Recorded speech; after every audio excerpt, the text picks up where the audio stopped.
Okay, बघा आपण पहिल्यांदा सिम्पली TTL NAND गेट पाहिलं होतं, ज्याच्यामध्ये फक्त 4 ट्रान्झिस्टर होते. Okay,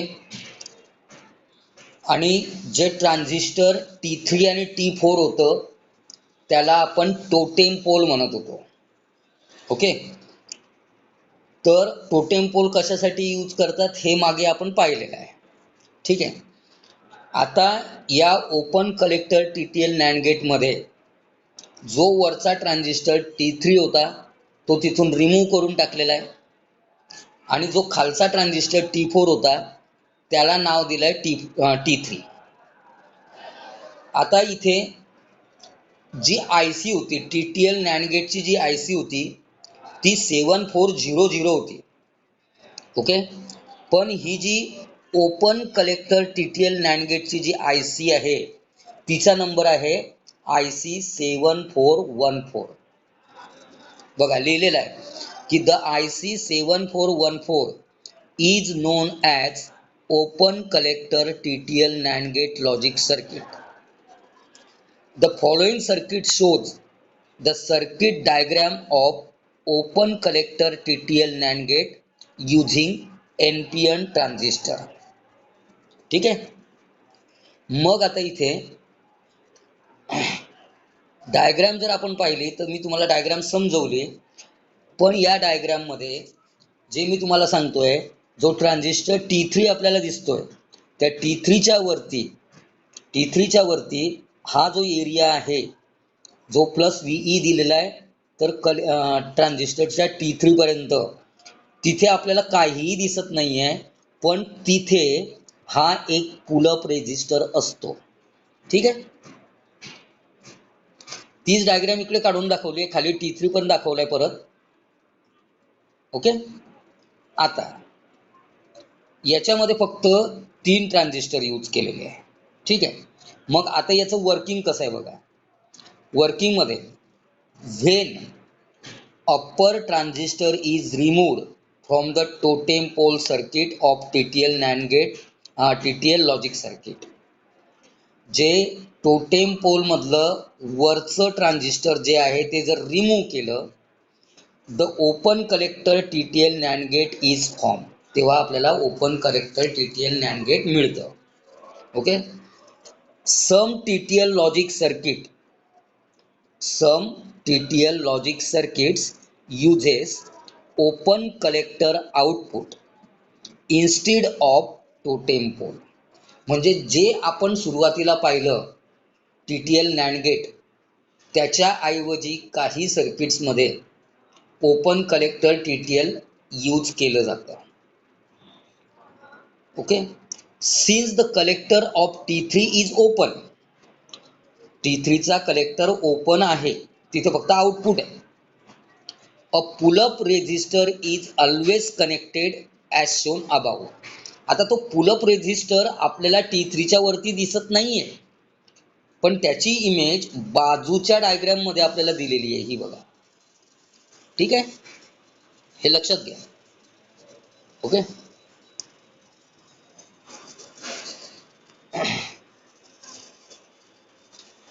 due to pull up resistor. आता या पुलअप रेझिस्टर मुळे काय होणार, the circuit works properly without totem pole. ठीक आहे, येत आहे का लक्षात? प्रत्येकाने सांगायचं आहे.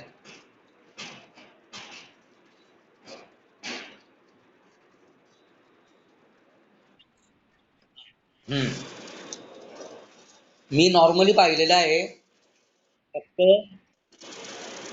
2-3 जणांचेच आवाज राहतात, त्याच्यामध्ये गौरवचा आवाज राहत नाही, दीप्तेशचा राहत नाही, अंकुराचा शक्यतो कमी कमी येतो, त्याच्यानंतर पार्थचा कधी कधी येतो, रुपेशचा येतो, साक्षीचा येतोय, समृद्धी, तेजल. जरा सर्वांनी बोलत जा. ठीक आहे, the number of such open collector outputs can be connected together. जर असे हे open collector TTL NAND gate हे जर आपण एकत्र लावले, the number of such a open collector outputs can be connected together and then to a single pull-up register. This type of connection is called as wired or logic circuit. आता असे जे open collector आहेत, प्रत्येक वेगवेगळे circuits, open collector त्यांची connection एकत्र करायची आणि तिथे फक्त एकच पुलअप रेजिस्टर वापरायचा. जर एकच पुलअप रेजिस्टर वापरला तर त्या सर्किटला वायर्ड ऑर लॉजिक सर्किट म्हणतात, किंवा सिम्पली ऑर सर्किट असं म्हणतात, असं म्हटलं तरी चालेल.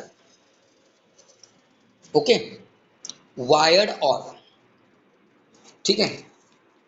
Since the output is open collector, it can sink a large amount of current into it. हे जे ओपन कलेक्टर TTL आहे, ओपन कलेक्टर नॅन्ड गेट आहे, त्याचं जे आउटपुट आहे, since the output is open collector, it can sink a large amount of current into it. तेव्हा त्याच्यातनं large amount of current जातो. The main disadvantage of this circuit is that is it's propagation delay is large. त्याचा propagation delay large राहील, म्हणजे त्याचा speed कमी राहील. So it's operating speed is less. Propagation delay large म्हणजे त्याला output देताना वेळ लागतो, म्हणजेच त्याचा स्पीड लेस आहे. Hence such circuit is not use in high speed application like computer etcetera. म्हणून असे सर्किट्स कम्प्युटरसारख्या ॲप्लिकेशन्समध्ये, जिथे आपल्याला फास्ट ॲन्सर पाहिजे असतात, तिथे यूज केलं जात नाही. ओके, त्याच्यानंतर लक्षात आलं ना हे सर्व?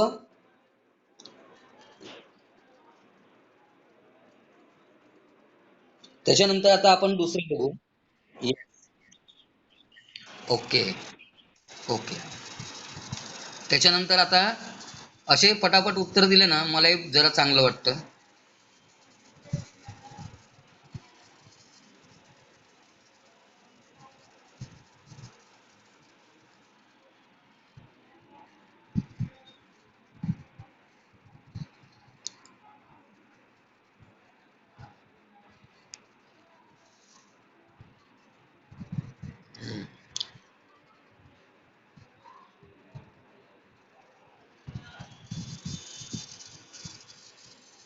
ओके, चला आता नेक्स्ट जे आहे,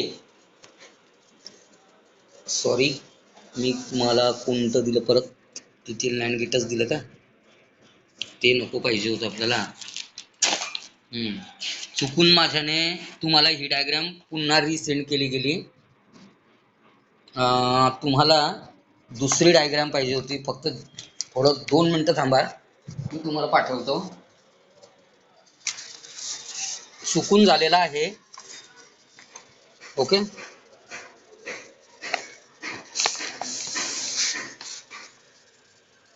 एक सेकंद थांबून घ्या फक्त.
चला, ही सर्किट पाहिजे होतं तुमच्या समोर. ओके, मी तुम्हाला पुन्हा टीटीएल नॅन्ड गेटचं टाकलं होतं. हा चला, आवाज येतोय का आता मला सांगा बरं.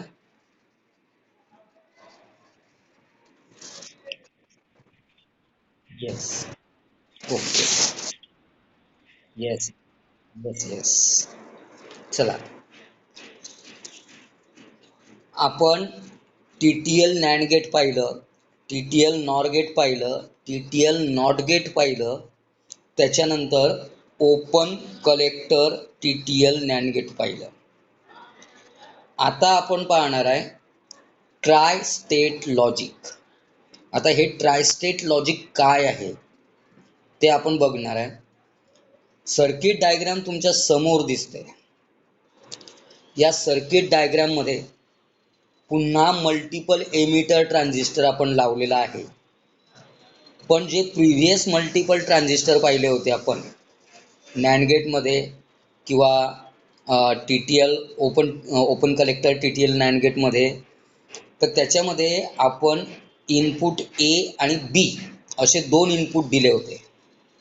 पण आता इथे जे आपण इनपुट यांना देणार आहे त्या इनपुटला आपण डाटा इनपुट म्हणू.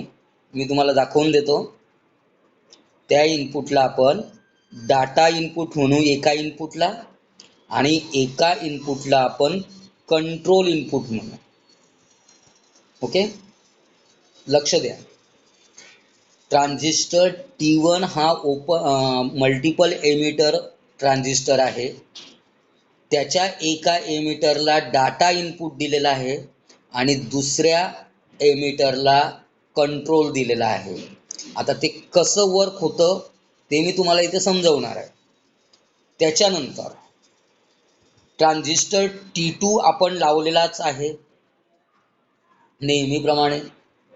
त्याच्यानंतर या कंट्रोल इनपुटपासनं एक डायोड लावलेला आहे तिथे, आणि डायोडपासनं एक कनेक्शन गेलेलं आहे ट्रान्झिस्टर T3 ला. बघा, एक T3 ला ट्रान्झिस्टर गेलाय आणि T3 च्या एमिटरचं कनेक्शन ट्रान्झिस्टर T4 ला आहे. तर जे T3 आहे, बघा, जो T3 आणि T4 आहे त्यांना डार्लिंग्टन पेअर म्हणतात, कारण ते सोबत असतात. त्याला डार्लिंग्टन पेअर असे म्हणतात. ठीक आहे. त्याच्यानंतर खाली आपल्याला ट्रान्झिस्टर T5 दिसतोच आहे नेहमीप्रमाणे. ॲक्च्युअल तिथे T3 आणि T4 असतात. ओके, पण आता इथे एक ट्रान्झिस्टर जास्त यूज केलेला आहे. T3 आणि T4 दोघांना एकमेकांना जोडलेला आहे. T3 च्या एमिटरला, इथे T3 च्या एमिटरला T4चं बेस लावलेला आहे. ओके, त्याच्यानंतर खाली नेहमीप्रमाणे ट्रान्झिस्टर T5 आणि त्याच्या आउटपुटपासून त्याच्या कलेक्टरपासून मेन आपलं आउटपुट. ओके, डायग्राम लक्षात आली का?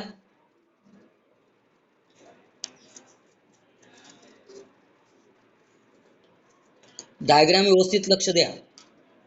येते एका डायग्राम लक्षात? Okay, yes. आता बघा याच्यामध्ये हे वर्किंग कसं होतं. तर आपल्याला नेहमी आतापर्यंत आपण पाहिलं की जे आउटपुट येत होतं, आपल्याला जे आउटपुट मिळत होतं, तुम्ही ऑर गेटचं ट्रूथ टेबल पाहिलेलं आहे, नॅन्ड गेट्सचा पाहिलेला आहे, अँडचा पाहिलेला आहे. म्हणजे सर्व जे गेट्स पाहिलेत त्यांचे सर्वांचे ट्रूथ टेबल तुम्ही पाहिलेले आहेत, आणि त्यांचे जे आउटपुट मिळालेले आहे आपल्याला वाय, ते 0 आणि 1च्या फॉर्ममध्येच मिळालेले आहे. पण अजून एक प्रकारचं आउटपुट आपल्याला मिळू शकतं, आणि ते जे एक प्रकारचं आउटपुट आपल्याला मिळतं त्याला आपण ट्रायस्टेट लॉजिक म्हणतो, किंवा हाय झेड स्टेट. हाय झेड स्टेट म्हणजे काय? झेड म्हणजे इम्पिडन्स. इम्पिडन्स हा कन्सेप्ट आपला 11वी मध्ये झाला होता. तर इम्पिडन्स म्हणजे काय, कोणी सांगू शकतं का मला तुमच्यापैकी? इम्पिडन्स म्हणजे काय? हा, ओके. अपोजिशन. तर त्याला आपण टोटल अपोजिशन असंही म्हणू शकतो. ओके. आणि डिनोटेड बाय कॅपिटल झेड. ठीक आहे. आता इथे आपण ट्रायस्टेट लॉजिकचं थेअरी बघू की we know that there are two states of logic. आपल्याला आउटपुट तर फक्त दोन पद्धतीने मिळत आहे आतापर्यंत, 0 आणि 1. They are logic 0 and logic 1. But in complicated applications, तो दिसत नाही आहे शब्द, तर तो कॉम्प्लिकेटेड हा शब्द आहे. But in complicated applications of digital electronics sometimes we require a third state of logic. काही जे सर्किट असतात, जे काही कॉम्प्लिकेटेड सर्किट्स असतात बरेच, त्याच्यामध्ये आपल्याला एक अजून आउटपुट पाहिजे, third state of logic. This third state is called as high impedance logic state. जे थर्ड स्टेट लॉजिक येईल, जे थर्ड आहे, म्हणजे जसं 1 आणि 0 हे दोन लॉजिक आहेतच, पण जे थर्ड आहे ते म्हणजे हाय इम्पिडन्स लॉजिक स्टेट, किंवा सिम्पली तुम्ही त्याला हाय झेड स्टेट सुद्धा म्हणू शकतात. मग हे हाय झेड स्टेट येतं केव्हा, ते कशावर डिपेंड आहे ते आपण बघू. Following circuit can produce 3 logic states. हे जे सर्किट आहे, या सर्किटचं आउटपुट आपल्याला जे मिळेल ते 3 लॉजिक स्टेटमध्ये मिळेल. म्हणजे एक 0 तर मिळणारच आहे, एक 1 तर मिळणारच आहे, आणि एक हाय झेड स्टेट किंवा high impedance logic state. As follows. The IC 8096 is used for TSL inverter circuit. TSL चा अर्थ आहे tri state logic. Tri state logic. ठीक आहे, त्याला आपण TSL म्हणतो. तुम्हाला परीक्षेमध्ये असंही येऊ शकतं, explain TSL with its diagram and truth table. मग TSL म्हणजे काय, तुम्ही कन्फ्यूज नको व्हायला. तर TSL म्हणजे ट्राय स्टेट लॉजिक. आता इथे बघा, इथे आपलं आउटपुट कसं येतं. जे हायजेट स्टेट येत आहे तुमचं आउटपुट, तुम्ही या ट्रूथ टेबलमध्ये बघा. ओके. या ट्रूथ टेबलमध्ये जर तुम्ही पाहिलं तर जेव्हा कंट्रोल इनपुट तुमचं 0 असेल, ओके, त्यावेळेस तुमचा हायजेट स्टेट आलेला आहे. ठीक आहे.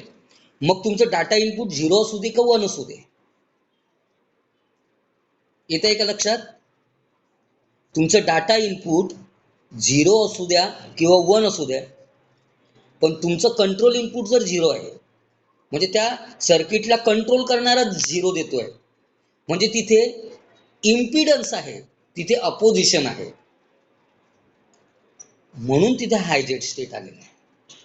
आणि हेच तुम्ही खाली जर पाहिलं, हेच तुम्ही जर खाली पाहिलं, आता जर तुमचं डाटा इनपुट 0 आहे, कंट्रोल इनपुट 1 आहे, तर तुमचं आउटपुट 1 येतं.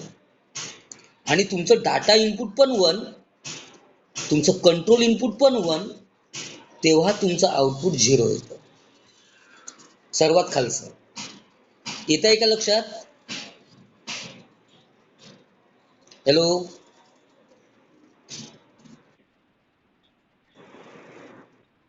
ओके. ओके. आता बघा, मी तुम्हाला